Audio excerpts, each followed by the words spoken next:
உலகம் போற்றும் மொழி, சங்கம் வைத்து வளர்த்த மொழி, பிழை என காணாத மொழி, பல மொழிகளுக்கு தந்தையும் தாயுமான மொழி, அவையே எம் செம்மொழியாம் தமிழ் மொழி. தமிழ் மொழிக்கும் தமிழ் மண்ணுக்கும் அவைக்கும் என் காலை வணக்கங்கள். தமிழ்நாட்டின் கல்விக்கண் திறந்தவர், எளிமையின் இலக்கணம் பெருந்தலைவர் கர்ம வீரர் காமராசர் அவர்களை புகழ்ந்து போற்றுகின்றேன். அவரது பொற்கால ஆட்சியையும் தியாகம் நிறைந்த அரசியல் வாழ்க்கையை பற்றி பேசுவது நமது பெருமையாகும்.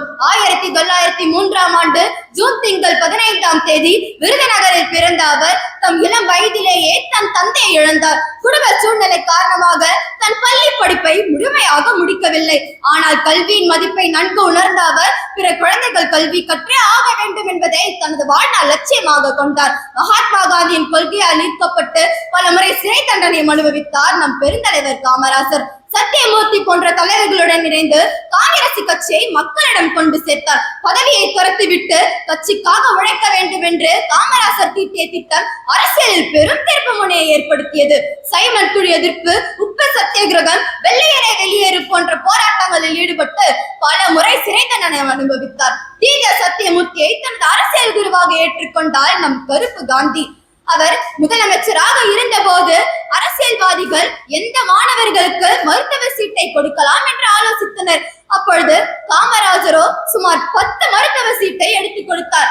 அதுக்கு அரசியல்வாதிகள் ஏன் இந்த 10 சீட்டை கொடுக்கிறீர்கள் என்று கேட்டார்கள். அதற்கு காமராசர் மற்ற மருத்துவ சீட்டுகளில் பெற்றோர்களின் கையொப்பம் இருந்தது, இந்த மருத்துவ சீட்டுகளில் மட்டுமே பெற்றோர்களின் கை நாட்டு இருந்தது என்று கூறினார். ஏனென்றால் படிக்காத பெற்றோர்களுடைய குழந்தைகள் தான் படிக்க வேண்டும் என்று கூறினார் நம் பெருந்தலைவர் காமராசர். கோடிக்கணக்கான ரூபாய் மதிப்பில் பல தொழிற்சாலைகள் உருவாக்கப்பட்டன. நெய்வேலி நிலக்கரி சுரங்கம், கிண்டி கிங் நிறுவனம், பெரம்பூர் ரயில் பெட்டி தொழிற்சாலை, மேட்டூர் காகித தொழிற்சாலை போன்றவை சில. கிராம பகுதிகளில் அப்பொழுதெல்லாம் மின்சாரம் கிடையாது. மின்சாரம் கொண்டு வந்த ஒரே தலைவர் நம் பெருந்தலைவர் காமராசர். இதுவே இந்தியாவில் முதன்மை பெற்ற திட்டமாகும். 1958 பிரதமர் நேரு தன் உயிரை இழந்தார். அப்பொழுது புதிய பிரதமரை உருவாக்க வேண்டும் என்ற சிக்கல் ஏற்பட்டது.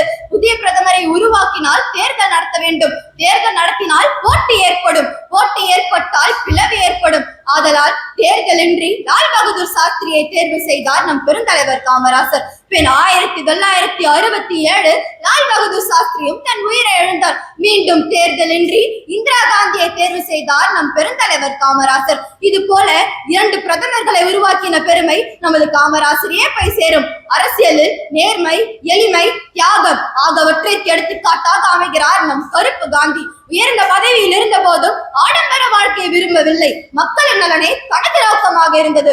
பதவி உயர்வதால் மனிதன் உயர்வதில்லை, பண்பாலும் தேவையாலும் தான் உயர்கிறான். மனிதருள் மாணிக்கமே பெருந்தலைவரே எம் காமராசரே, உன்னை போல் இனி ஒருவர் பிறப்பாரோ? சட்டங்கள் கற்றதில்லை, பட்டங்கள் பெற்றதில்லை, திட்டங்கள் பல கோடி தந்திட்ட அறிவு பெட்டகமே எங்கள் கருப்பு காந்தியே, தமிழகத்தின் சொத்தே, எங்கள் விருதுநகரின் காமாட்சியே, காலத்தால் அழியா உன்னை புகழ்ந்து போற்றுகின்றேன். இறுதியாக அவர் ஏற்றிய கல்வி என்னும் தீபத்தை நாம் அழிக்க விடாமல் உழைப்பாலும் அறிவாலும் நேர்மையாலும் காக்க வேண்டும் என்று கூறி வாய்ப்பிற்கு நன்றி பாராட்டி விடைபெறுகிறேன். நன்றி, வணக்கம்.